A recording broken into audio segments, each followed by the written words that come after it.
O tēnā koutou katoa. Good afternoon to you from Tamaki Makaurau, Auckland. My name is Murray Bruges. I'm the director of the Helen Clark Foundation, Mahi Arongo. It's my pleasure to welcome you to this afternoon's conversation between former Prime Minister of New Zealand, the Right Honourable Helen Clark, and former Prime Minister of Australia, the Honourable Malcolm Turnbull. As always, a very warm welcome to our Helen Clark Foundation members. Our foundation is an evidence-based, independent and non-partisan think tank, and we could not do this work without your support. If you're not a member of the foundation, please consider supporting our work by becoming a member at Helen Clark, that's all one word, .foundation. You'd also be most welcome to register for our free newsletters while there. For those of you who haven't joined many of our webinars before, it's worth noting that this is a webinar, not a normal Zoom call. Your cameras and microphones are off, so there's no risk anyone can see or hear you eating your lunch. That said, we'd love for you to participate in this webinar, and the best way for you to do so is to submit questions as they occur to you by typing them into Zoom's Q&A function, which you can access at the bottom of your screen. You'll also see there is a separate chat function. We might use that section to put links during the webinar. Please do submit your questions into the Q&A area. Today's webinar will explore a range of issues, including Australia's recent voice referendum, renewable energy, climate policy, and the Australia-New Zealand relationship. At around the 40-minute mark, we'll switch to a Q&A session, and at that point, Helen will put the questions you've entered into the Q&A section to our guest today. After the webinar has ended, you should receive a message to fill out a quick survey about today's webinar. If you have a moment, we'd greatly appreciate hearing from you, and we very much do take your feedback into account as we're planning future webinars.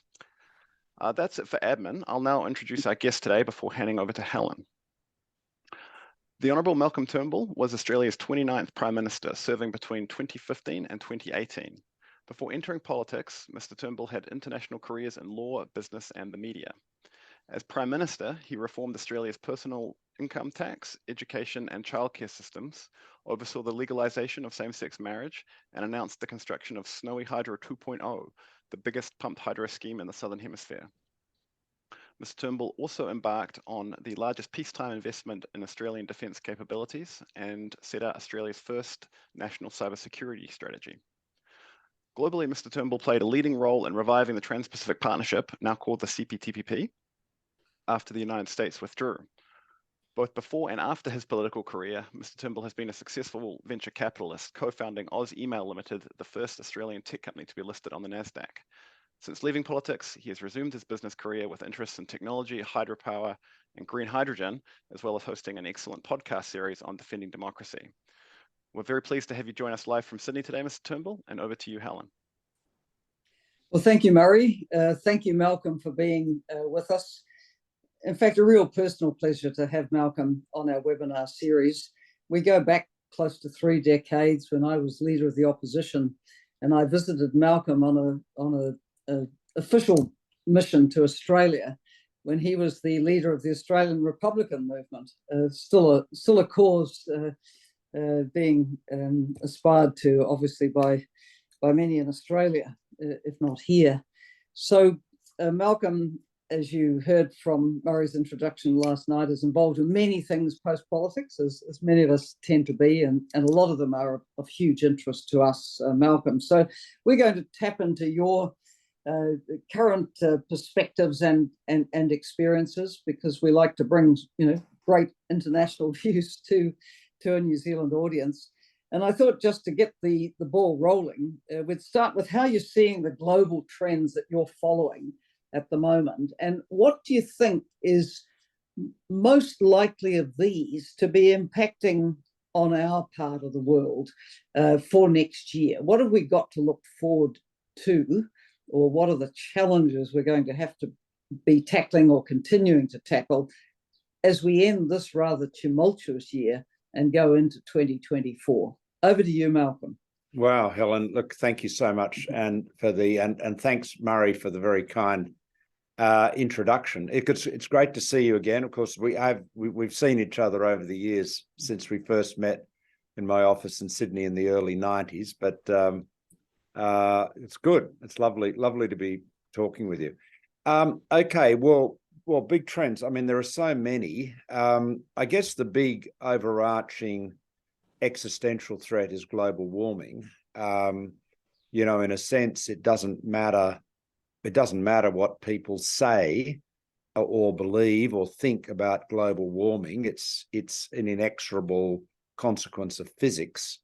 And unless we stop burning fossil fuels, we are going to make this planet of ours increasingly uninhabitable for billions of people. So that cracking on with that job is just all pervasive, and the obligation is fundamental and basic if we want to care for the only planet we've got. Within our own societies, liberal democracies, we've got to recognise the risk of populist authoritarianism. You've only got to look at what's happened in a number of European countries, let alone what's happened and is happening in the United States. We cannot take our democracies for granted. We can't be complacent about it. Around the world, real threats, real conflicts. I mean, the terrible, tragic conflict in the Middle East, an equally terrible conflict in Ukraine with Russia's illegal and, cruel, barbaric invasion of Ukraine. There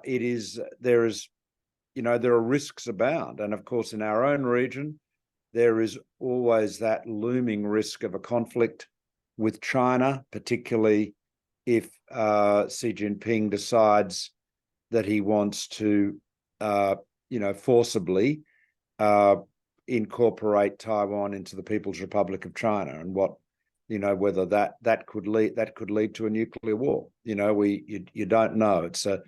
It is very hard to predict what has often been called the ladder of escalation works, and even that term suggests it's an orderly process. Both world wars started from relatively small events, and could have been thwarted, if you like, or blocked. So yeah, there's risks abound, but there's plenty of reason to be positive too. The pace of technology continues, and I think if we can, avoid frying the planet or killing each other, we've got every reason to be optimistic. But human nature being what it is, there's reasons to doubt on both scores. Yeah, risks everywhere, as you're saying, minefields literally everywhere. And Australia, like New Zealand, has been a pretty full supporter of Ukraine's pushback against the aggression of its neighbour.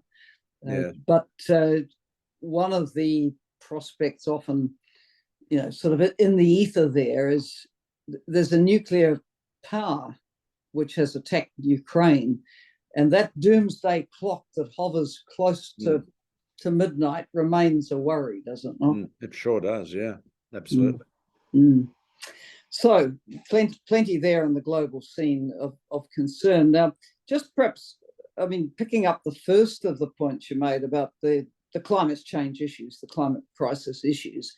I know you've just been at the Conference of Parties for the Climate Change Convention in Dubai, which has had a lot of media, right?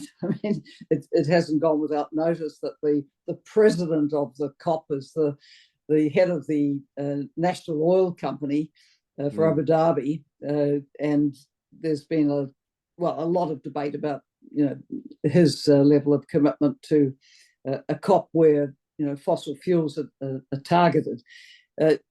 It's become a bit of an industry show as well, I understand, and you have some reflections on that. But what was the vibe when you were there? What were you picking up in Dubai about where this COP is going? Well, I was there for the first week, and I was there in my capacity as president of the International Hydropower Association, and also chairman of the Green Hydrogen Organisation.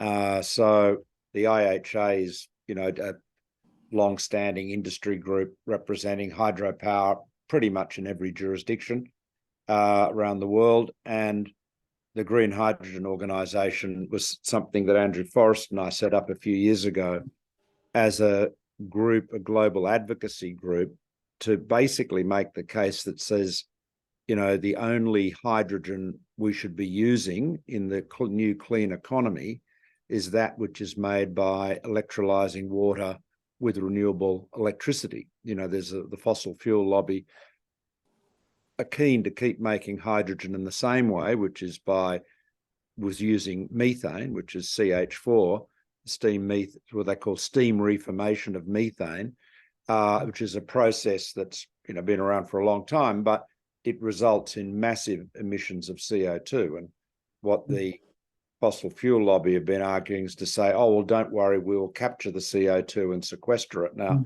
you and I have both been around in energy politics for long enough to know that carbon capture and storage was a great idea that billions have been spent on, but frankly has rarely, if ever, worked.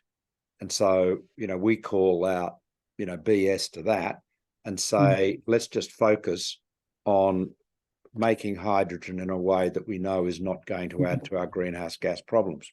Anyway, so that's why I was there. Look, I think the mood was cautiously optimistic. It was, there isn't the same sort of expectation of a big breakthrough as there was in Paris in 2015, which I attended as PM, or Glasgow the year before last.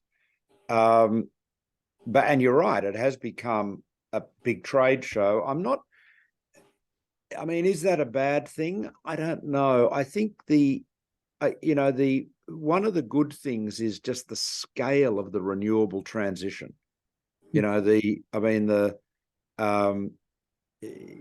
solar energy, solar generation, for example, just to pick one, is growing globally at a compound rate of in excess of 20% per annum. Now, you know, that is just, I don't think there's ever been a technology that has spread as quickly as that. And you know, wind is not quite as fast. But the renewable transition is happening.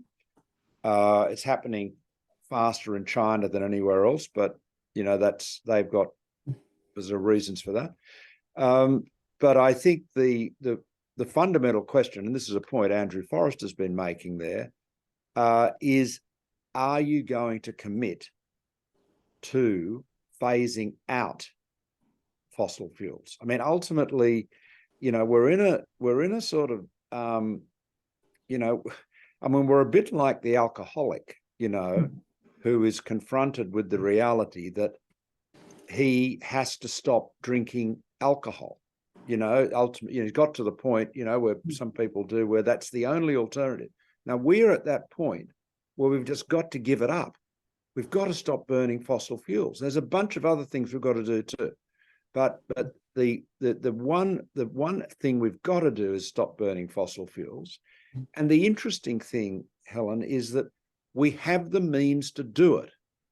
I mean, you get people, and like Bill Gates, who I saw at the COP, who've known for years as well. And, you know, Bill's obviously he's one of the people that have created the modern world in many respects. And he puts his faith in new technologies, and that's his go. But there is a risk that if we say, oh, we need a new technology here, a new technology there, we're avoiding the reality that we don't have much time. And we do have the techniques and technologies to do the job now, and we've got to get cracking with them. So, you know, I think I would be reasonably optimistic. I think but it's hard, you know, as you know, you and I both know, people are difficult, politics are difficult. Getting, you know, persuading people in your domestic electorate to change their mind is hard. It's pretty hard to do that with nations as well. Yeah.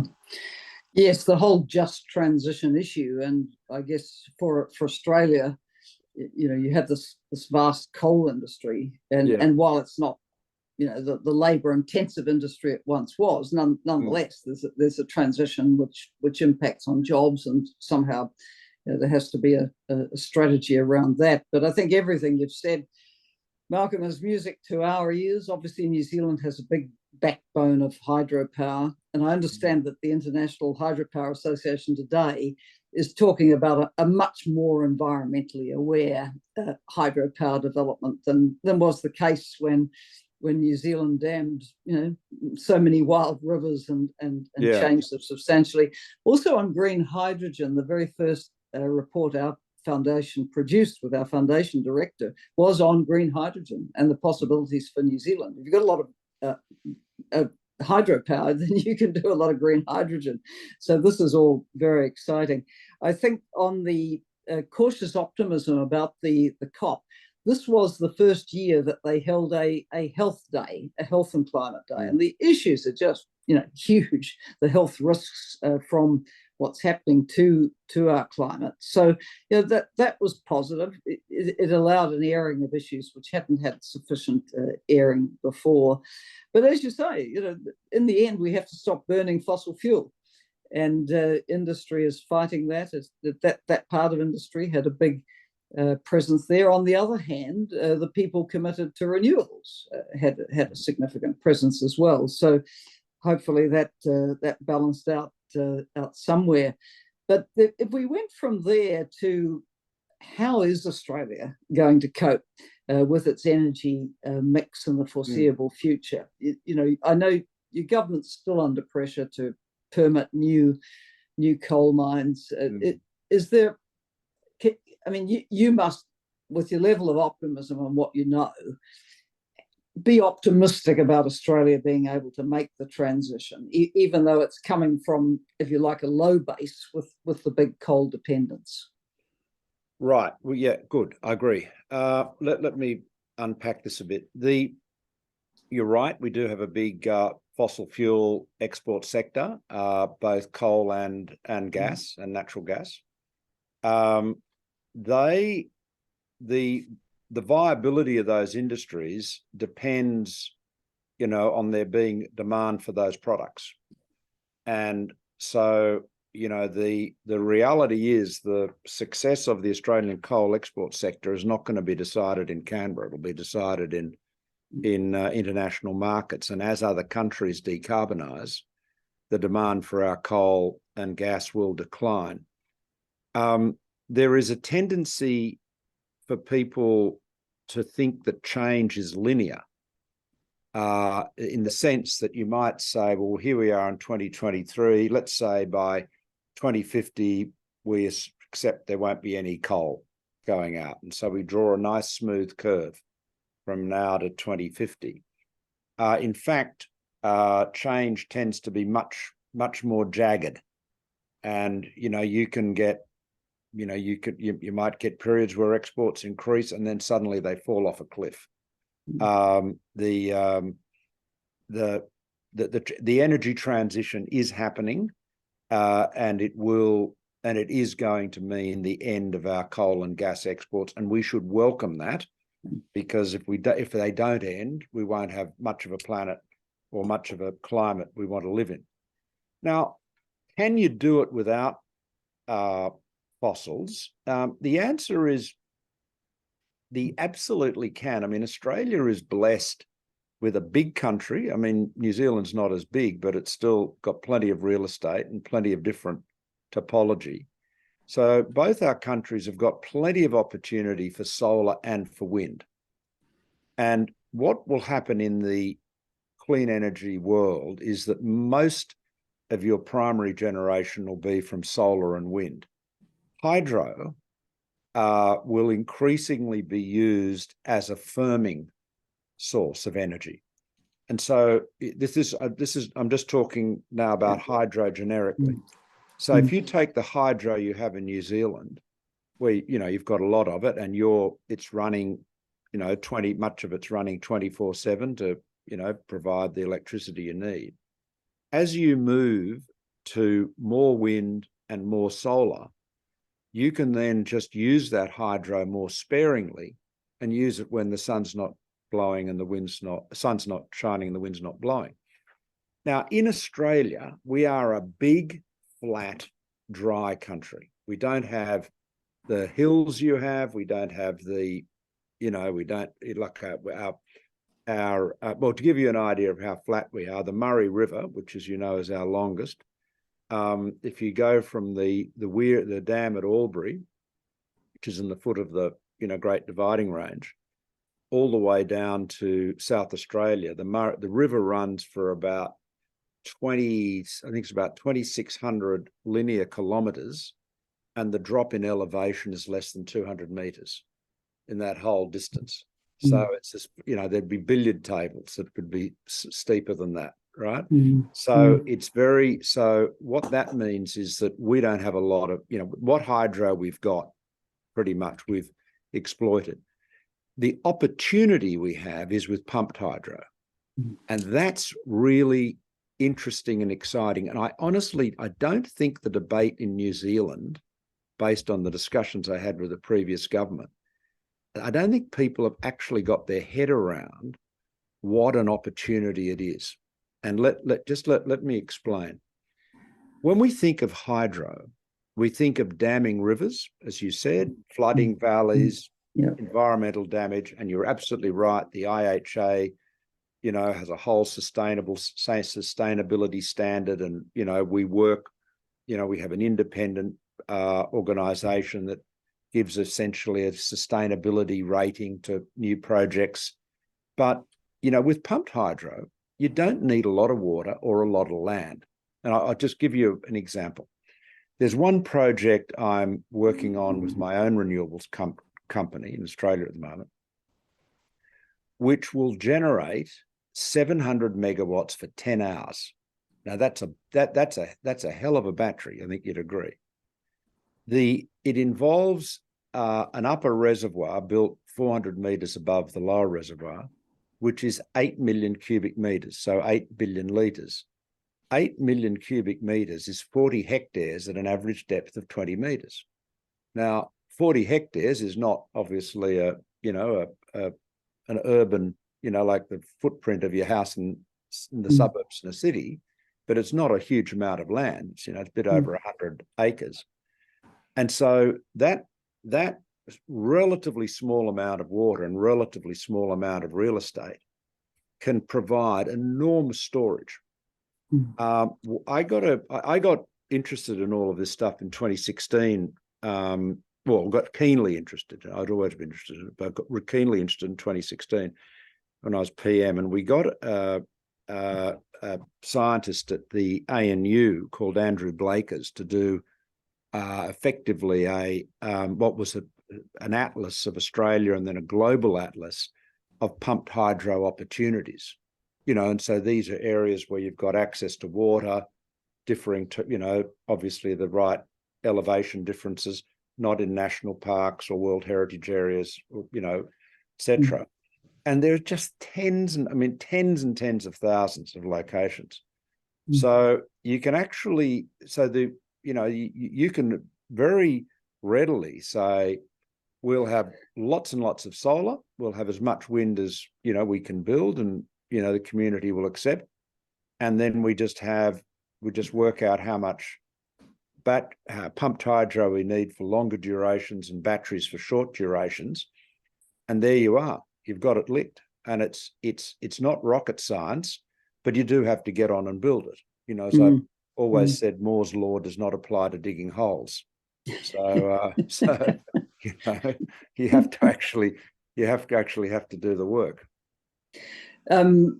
Malcolm, I know you were right across the Lake Onslow pumped hydro proposal that the previous New Zealand government had, which seemed to sort of move very slowly. So a lot of money's been sort of sunk into, I suppose, the development of the case, but I don't think a sod of earth was ever turned. But that's just been canned by the incoming government, which looks like a bit of a missed opportunity for us. When you did that sort of exploration of where the potential was for pumped hydro around the world, did that focus on New Zealand at all? Well, it does. New Zealand is definitely included in it, and you could find it if people Google Pumped Hydro, Atlas, ANU, Andrew Blakers, they'll find it very quickly. It's a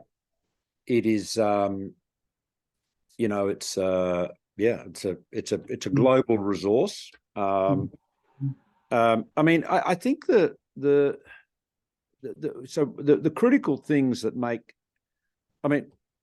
the critical things that make a pumped hydro project worthwhile are, one, you've obviously got to have the right geology and geotechnical stuff, and that can be challenging.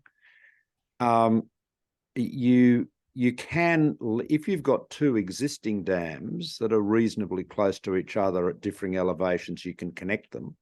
That's what's happening with Snowy Hydro 2.0. And those two dams are massive. So that's like a unique opportunity to create what will probably be the biggest battery in the world, to be honest. Be able to generate over 2,000 megawatts for 7.5 days without repumping. So that's gigantic. But a more conventional thing is you either create or you find a lower reservoir, which might just be, and then you put another one on top of a hill nearby. And the assuming the geotechnical stuff is right, the ideal thing is to have more elevation is better than less, and you want to have, and closer is better than further away. So we talk about a length to head ratio. So if your head is 500 meters, the length of the watercourse that connects it, the closer that is, the better. So if you had 500 meters elevation and 2 kilometers of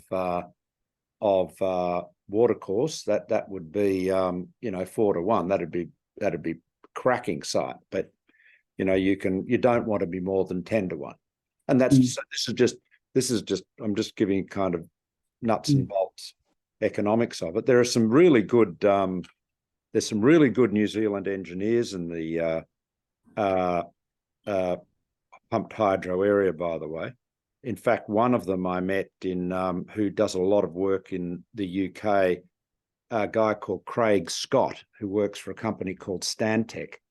And I met him in Glasgow, and he's been working on pumped hydro in Scotland and UK and Israel, right around the world. So, New Zealand is the home of a lot of great hydro engineers. Curiously enough, so is Tasmania. We had the World Hydropower Congress recently in Bali, and I asked all the Tasmanians in the hall to put their hands up, and I was wondering whether there was anyone left in Hobart. There were so many hydro engineers. Well, it sounds like pumped hydro gives Australia a chance to make much better use of the limited water resource that it has. That would be my conclusion. Yeah, it absolutely does. It is very, very economic. See, if you've got massive rivers that are just flowing all the time, and you can do run-of-river hydro, you don't think about it. Like Canada, for example, has hardly any pumped hydro, because they've got those huge rivers coming out of the Great Lakes, and they harness them. Interestingly, pumped hydro was first built on a large scale to support nuclear power, because nuclear power plants, of course, run at the same rate. You can't ramp them up and down like a gas plant, for example. So they would have when they had excess electricity at night, they'd pump water up to a higher reservoir and then use that as a peaking plant during the day. Anyway, I will now stop talking about it. I'm quite capable of boring for the world on this topic. So it's fascinating, but it perhaps raises then the broader issue of how our countries get dynamic climate action agendas. And in Australia, like New Zealand, it's tended to be a bit polarised. Out on one end, you've got the climate change skeptics. On the other, you might have Extinction Rebellion in the UK, for example. But I think most people buy into the fact that there is, human-induced climate change. But then the desire for action and the speed at which it can happen, it becomes quite a controversial matter. How do you see Australia picking its way through this? Because your politics have been quite polarised on it, from observing across the ditch, as it were. Yeah, well, we've I mean, I think one of the big problems we've had is Murdoch. You're very lucky not to have Murdoch in the media in New Zealand. We look, basically what you've seen, and you see this in the US too, is on the right wing of politics, you've got a global warming was turned into an identity issue, an ideological issue, almost a religious issue, cultural war issue. And and in Australia, you had that toxic combination of the fossil fuel sector that had a vested interest in it. You had the populist right in politics, which was the right wing of much of the right wing of my party, the Liberal Party. And of course you had the right wing media, and this is where Murdoch, was totally uninhibited. I mean, Murdoch's media, and you see it particularly with Fox News in the States or Sky News in Australia, and you get Sky in New Zealand, so you see what they're doing after dark. It's wild stuff. It is untethered to facts, reality, and essentially it's what I call angertainment, and it's created an ecosystem in which a lot of crazy populism has flourished. And so that's been the challenge in Australia. Now, I think so how's that worked out politically? Well, I think it worked out well for Abbott. It helped him win the election in 2013. It blew up on Morrison massively. A bunch of other reasons, but you will have noticed that in Australia, not only did the Liberal Party lose a lot of seats under Morrison at the elections last year to Labor, but more importantly, they lost a bunch of seats to independents. So there are now collectively 9 electorates. Now, bear in mind, we have 150 seats in our House of Representatives. There are 9 electorates that used to be absolutely roll goal safe Liberal seats. I mean, seats literally where all you'd spend on your campaign was whatever you needed to put up a few core flutes and how to votes and a few flyers, right? You just, very, very safe seats. 9 of those seats are now held by small L Liberal women, all women, all committed to climate action, and all generally, progressive on social issues. And these 6 of them were won at the last election, and 3 of them were won at previous elections. But the reality is, that it's. I mean, it's I think potentially a terminal problem for the Liberal Party, because if you can't hold your safest seats, how do you get to a majority? Because ultimately it's all arithmetic. So if when you're trying to, you've done this, we've both done this, you're trying to work out how do you get to your majority, and you start off with the safe seats, and then suddenly if independents say, right, I'm taking 9 of them off the bottom of the pile, it's a lot harder to get in our system, say, to 76. So I think I think a public opinion is more positive about needing action on global warming. I think it's hard to persuade Australians that renewable energy is a fake or too expensive, because over a third of households have got solar panels on their roofs, so people know, and they're not doing that. They're doing that because they want to pay less on their electricity bill. And of course, as you know, we've had the most terrible extreme climate events. But having said that, you've got to manage it well.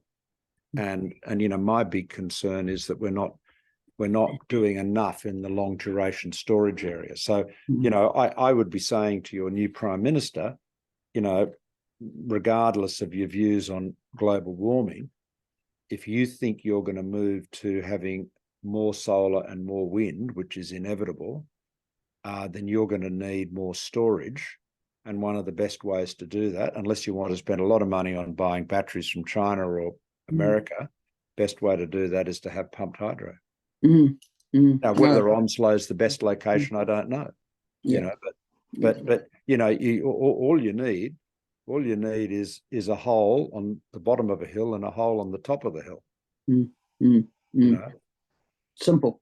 Well, it's simple. It's simple until you have to actually do it. But yeah, right. It's not. You don't. What I'm saying is, you don't have to invent. You know, it's not like, you know, inventing AI or something, or Chat GPT. You know, it's like it's essentially we know what you need to do. Yeah. Malcolm, you referred to this, you know, this role of the media in encouraging, if you like, you know, this extreme populism on anything from climate change to other issues. But we saw that that kind of populism, conservative populism in a way, on the voice referendum, did we not? I think everyone in New Zealand's interested in where the debate on Indigenous issues goes in Australia now. And we ask this question with some humility, because policy on Indigenous issues is, to put it mildly, in some flux in New Zealand at the moment. But we'd be interested in your reflections from, you know, where from now, with the voice referendum having failed. Okay, right. Well, look, a little bit of history. There has been a movement to have Indigenous Australians, First Australians, recognised in our Constitution for a very long time. And in fact, in the Republic referendum in 1999, there was in addition to the amendment relating to the Republic, there was an amendment proposing a change to the preamble to the Constitution to acknowledge, Indigenous Australians, and the full history of our continent. Anyhow, that was defeated. They both went down, but the preamble changed by a much larger majority, interestingly. Anyway, there was a long movement from about 2000, well, actually started by John Howard. Well, that's not started by John Howard, but John was the first Prime Minister to express interest in it. It was bipartisan to have recognition of Indigenous Australians in the Constitution, and it had always been felt that this would be essentially, largely symbolic. You know, it would be recognition. It wasn't going to be conferring new or different rights on anybody.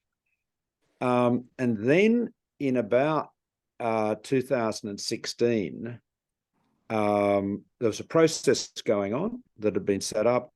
There was a advisory council. And then at about 2016, the Indigenous leadership, and in particular, a gentleman called Noel Pearson and a colleague of his, Megan Davis, a law professor, started strongly advocating and getting support for the proposition that there should be an amendment to the Constitution to provide that there will be a voice, which that is to say an advisory assembly to the Parliament and to the government, composed of and elected and chosen solely by Aboriginal and Torres Strait Islander people.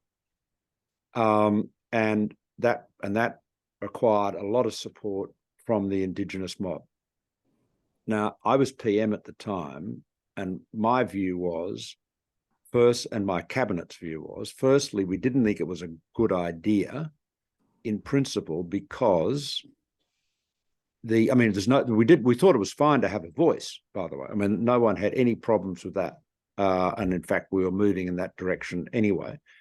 But putting it in the Constitution didn't appeal to me in particular, because I'm a Republican. I believe that the only qualification for any office in our country should be Australian citizenship, right? And that doesn't matter whether you're a black fella whose, ancestors have been here for 60,000 years, or whether you're like me, whose family been here since European settlement, or you just got your citizenship last week. You're a migrant from, India or China or anywhere. So that's a very Republican view. Now, that was my view, but in addition to that, and really more significantly, we and I in particular, was very strongly of the view this was doomed to failure, could not win, given the dynamics of a constitution.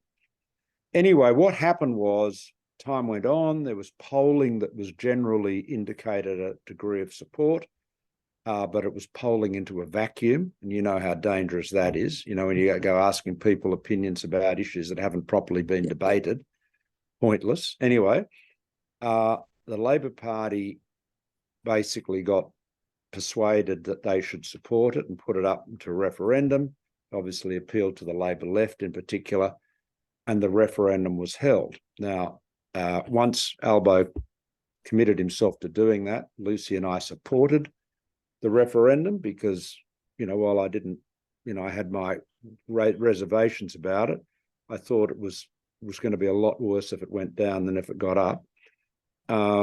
But regrettably, so I tried to prove myself wrong, but it lost by 61 to 39, which, as is a trouncing. And yes, there were lies told and misrepresentations and distortions, but I think the Murdoch media was particularly antagonistic, but all of that was pretty much to be expected. I mean, there were plenty of lies. I mean, if you looked at the no case, the official no case in the voice referendum, it looked like half of it was the same as the no case in the Republic referendum, because it's always the same thing. If you don't know, vote no, risk of change, all sorts of slippery slope arguments. And so it's a tragedy, Helen. It's an absolute tragedy, because it will set back reconciliation. And it was hopefully not too much, but I think it was, I honestly think it was, I understand why Labor felt they had to put it up, but I think I look back at those meetings in 16 and 17, and I had these, the people that I was making these points, and I know they were thinking, oh, poor old Malcolm, he's got PTSD from the Republic referendum. But, one of the leaders on the referendum council was a tax lawyer from Melbourne, a guy called Mark Liebler. And I thought to myself, here he is being patronising to me and suggesting I don't know anything about referendums and electoral politics. Well, I wouldn't presume to tell him about tax avoidance schemes, but he seems to think he knows everything about everything. And it was a train wreck. So it's a long way of saying it's very sad, but I think we just have to recognise the mistake it wasn't so much a mistake proposing a voice. The mistake was putting it up in a referendum. And of course, now the problem Albanese's got is there'd be a lot of people that'd say, oh, well, that went down. Let's just legislate it. Let's just legislate a voice and, work out the right model. But the problem is, as well as I do, I mean, from Albo's point of view, he's got to say to himself, well, if I were to do that, people are going to say, hang on, mate, we just had a vote on this, and over 60% said no. So you can back off, and why don't you start focusing on cost of living, interest rates, healthcare, all of the bread and butter issues. And so, yeah, and of course, it's done enormous damage to the Labor government. I mean, they ripped up a lot of political capital over it. So yes, well, it's a sobering story for sure, and all in all, a lose-lose, I would say. Yeah. Interestingly, Chile has been through a referendum process. You might recall there were huge protests there in late 2019 from recollection, and that led to the election of a Constituent Assembly to draft a new constitution completely. And that consultative assembly was in effect dominated then, from the left and other progressive voices, and they produced a constitution that failed at the referendum it was put to. So then the president, by then former student activist, a young man, he said, well, we'll try and do it again. So they elect a new consultative assembly, which this time was the polar opposite of the one they had before. And they've now produced a constitution which is arguably worse than what they had before, which is going to a plebiscite in a couple of weekends' time. So I must say I loathe referenda. I think it's very hard to carry referenda, and that they can cause a government a lot of grief. Well, you see, one of the best things about our electoral system in Australia is compulsory voting. The combination of compulsory voting, preferential voting, and an independent electoral commission that draws the boundaries means that in Australia, unlike in the US, politics is very much, the debate is around the centre, and you get, you don't have to go off to the crazy right or left to get your base out to vote, because if they don't vote, they get fined $100. And most, vast majority of people vote. I mean, when we had the voluntary postal ballot on gay marriage at the end of 2017, that was completely voluntary. 80% voted. It's pretty amazing. So, but compulsory voting works against you with the referendums, because the people that, the no case will always say, if you don't know, vote no. They will always muddy the waters and complexify it.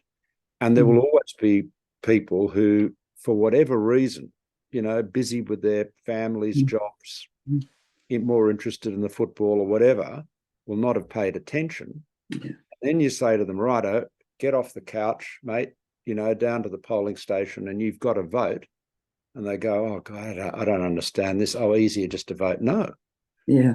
So compulsory voting makes the hurdle for winning referendums even harder, and that's why hardly any have been carried in Australia. Yeah. We haven't carried them here since the MMP vote, which was a vote of revulsion against political parties having untrammeled power and governance.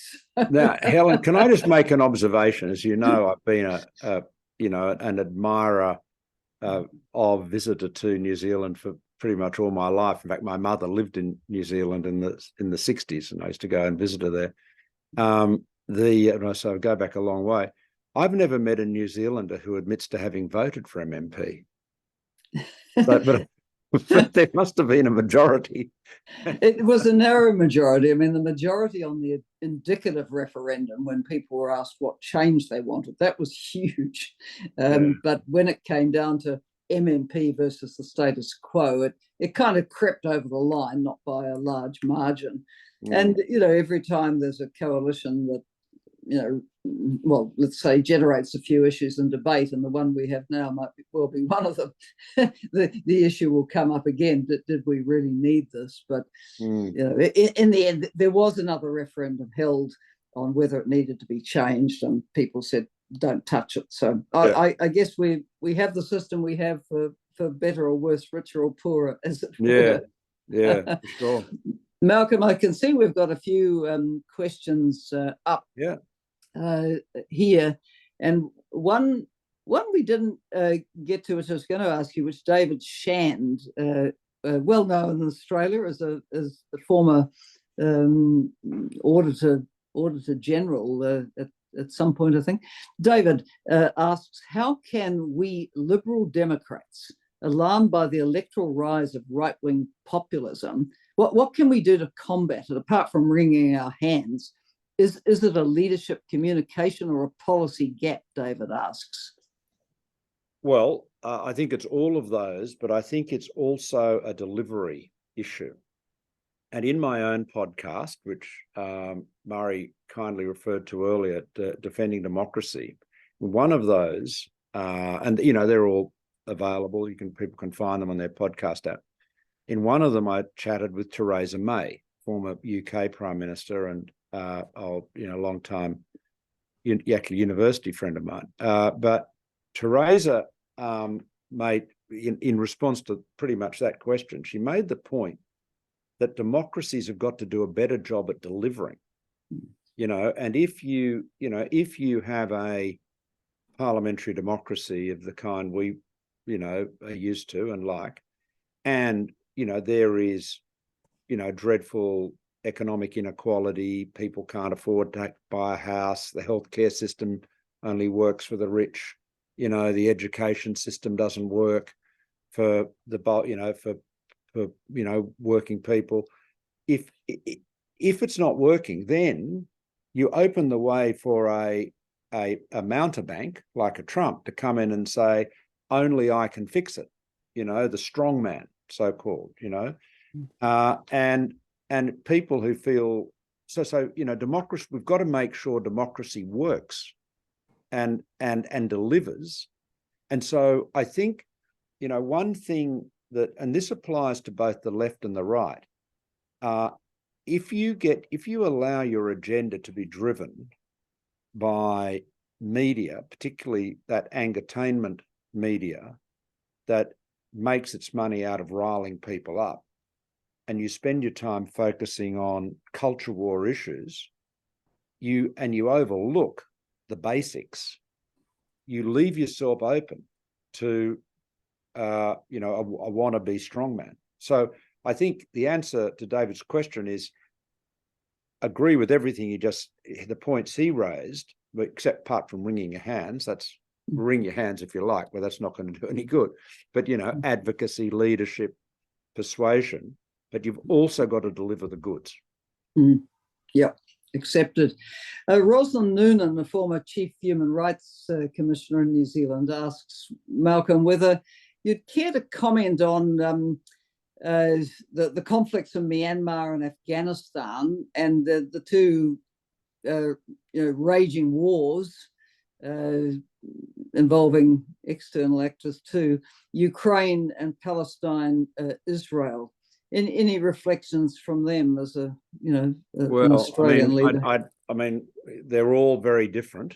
They're all very different, and they're all terrible, tragic, and the global community's got to do everything it can to bring them to an end. I mean,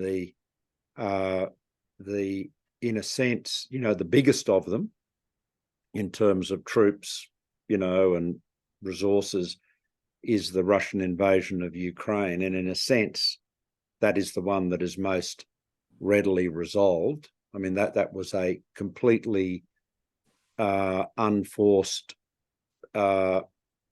invasion of a sovereign country by another, in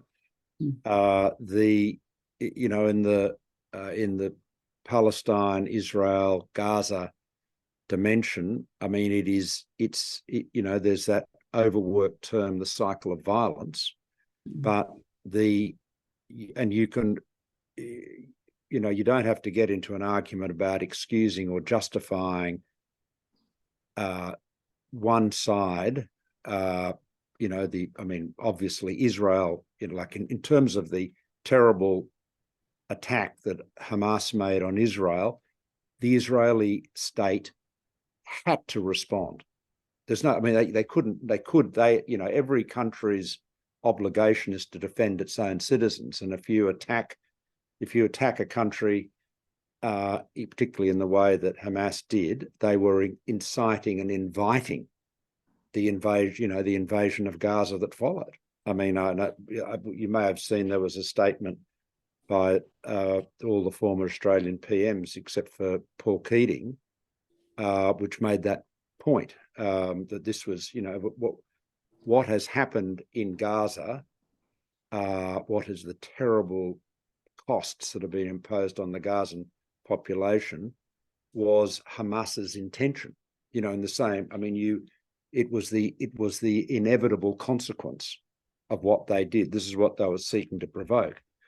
But the fundamental problem there is there has to be, the only solution that can work is a two-state solution, because otherwise you're just going to have this thing happening again and again. And this is the point Lloyd Austin has made, that the Israeli Defence Force has got to recognise that in their efforts to pursue a tactical victory, they could be laying the groundwork for a strategic defeat. And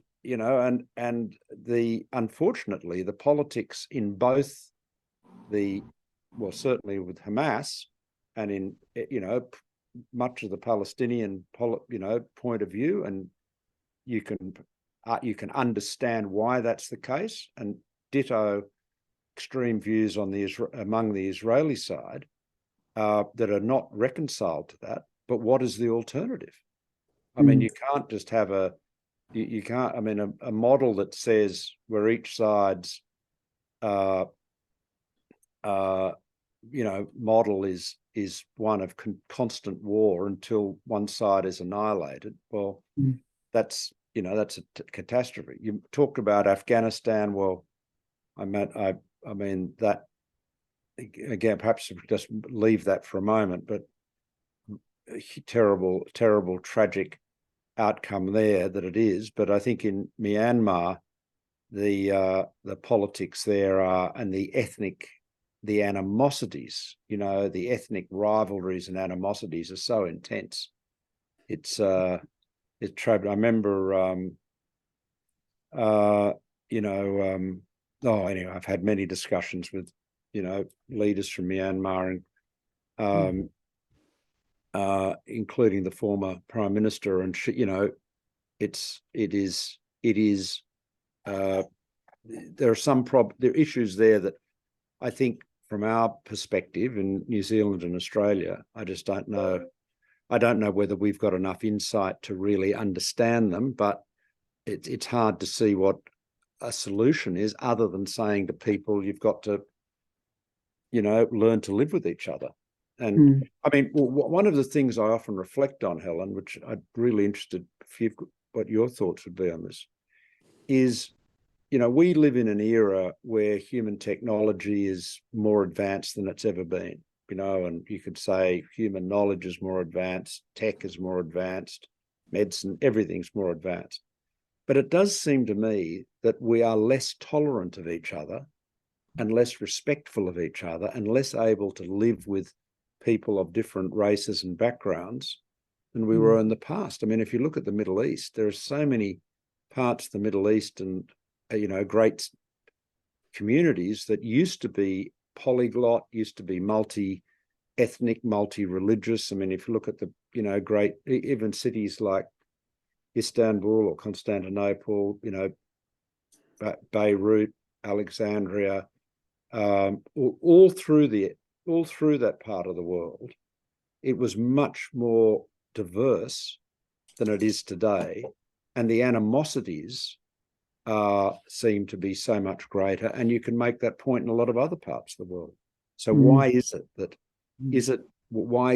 we, communities that used to live, sometimes uneasily, but more often than not peacefully, side by side, are no longer able to do so? Well, think, for example, of Sarajevo, which was, really the intersection of three faiths, the Orthodox, Muslim, and Catholics, and how that blew up spectacularly. And again, often it is, it's populism applied to identity politics, and looking for what divides people rather than what unites them, which is a sad reflection. Malcolm, we're getting very close to the end. Obviously, I've got a lovely message here on the trail from Sikai Holland of Zimbabwe, whose husband Jim is an Australian, and Sikai spent time in Australia. She was at one point a senator in Zimbabwe associated with Morgan Tsvangirai's party, the Movement for Democratic Change. And Sikai says, no question here, just a big thank you, Helen, for bringing Malcolm onto this webinar at the end of 2023. It's most encouraging listening in from Harare at our 1 a.m. to 2 a.m. Malcolm, thank you very much for all the wonderful work you and Lucy undertake and have done over the decades. Thank you from Sikai. Thank you, Sekai. That's real. I'm really touched. Really lovely words, Malcolm. I mean, we could chat all day, and and it's really been marvelous getting your perspectives, and also the in-depth background to the referendum, and then particularly I think you've given us a lot to think about on the pumped hydro, and personally I hope New Zealand doesn't forego the opportunities to make better use of the water resource we have. Yeah. Truth is, with the climate crisis, we're all going to be more water challenged. Our cities are growing. Our basic agricultural and horticultural industries require a lot of water. It may rain a lot here, but it's less predictable. It's not always where you want it. We are starting to face some significant water challenges. Yeah. And something that uses our water more effectively than we have for our electricity, I think intrinsically it has to be explored. So I think you've given us new room for thinking about that as well. Can I add one little footnote to this? I said earlier that in the renewable energy world, most of our primary generation will be solar and wind, but it's becoming very obvious that in a lot of communities it's harder to get wind built because people object to it. Whereas solar is really easy to roll out, whether at a small scale, because you can't really have a wind on a small scale effectively, but you can have, we have several gigawatts of solar going onto people's roofs every year in Australia. So you can roll it out in a small scale, you can roll it out on a large scale, no moving parts, it's cheap and getting more efficient. So if you have a grid that has got a lot more solar in it than you had thought, you're going to need more storage. Because, the wind does blow at night, but the one thing about solar is, it's only going to work when the sun's up. Yeah, that's pretty predictable. So that's right. So that the storage side of things, and I mean, the question I'd be asking politicians, this is a question to ask politicians in New Zealand everywhere, is to say, okay, mate, I've heard all your arguments about this being too hard and that being too hard, but what are you going to do to firm the renewables? And unless they've got an answer to that, you've got a real problem.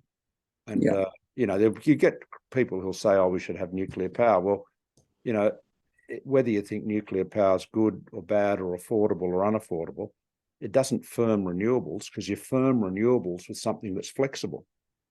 So a gas peaker can do it. And so the politician could say, well, just use gas peakers. And you say, hang on, isn't the whole object of this exercise to stop burning gas and coal? Malcolm, we've got lovely messages coming in on the chat. Faith Austin of Queenstown. I have enormous respect for Malcolm while not being a Liberal Party supporter. Thank you, Helen, for this wonderful conversation. And Jill White says, it's been a delight to be in the presence of such important thinking and thinkers. Big thanks. So I think our webinar has really responded extremely positively to us having this conversation. And let's try and repeat it someday, because there'll never be any shortage of things to talk about. Thank you so much, Malcolm. Thanks so much, Helen. Yep. Cheerio. Bye. Thanks. Thank you all. That's the conclusion of today's webinar. Thank you very much to our guest, Malcolm Turnbull, for your insights. Thank you, Helen, and thank you to our viewers for joining today's discussion. If you have a moment, please complete a quick evaluation of this webinar, which you should be prompted to do shortly after you sign out. That was our final webinar for 2023. We look forward to seeing you for an exciting lineup of webinars in 2024. Noho ora mai, mate wa.